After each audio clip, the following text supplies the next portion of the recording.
True salvation produces a new nature. A saved life cannot remain spiritually stagnant. Genuine salvation transforms the heart, renews the mind, and changes the direction of a person's life. When Christ becomes Lord of your life, all patterns begins to break, and a new identity emerges through the power of the Holy Spirit. 2 Corinthians 5 verse 17, it says, "Therefore, if any man be in Christ, he is a new creature. All things are passed away. Behold, all things are become new." The Holy Spirit becomes the driver of your life. You don't live your old ways anymore.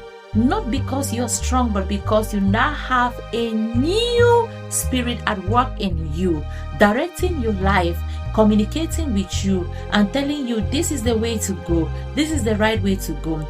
And today, if you have not taken that journey yet by being reconciled back to God, then this is the time. I want you to believe that Jesus Christ is Lord. I want you to believe that Jesus Christ is the Son of God. Believe that He came and died for your sins and God raised Him from the dead. Then you confess Him, that you will be saved. So Lord Jesus, I come to you today as a sinner. I believe you came and died for my sins and God raised you from the dead. As from today, I confess you as my personal Lord and Savior. As from today, I have eternal life. I am born again. Thank you for saving my soul.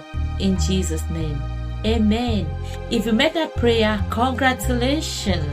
Now a different spirit, which is the Holy Spirit, drives you, give you the direction. Now start going to a Bible Living Church. Study the Word of God and live accordingly. God bless you and see you in my next video.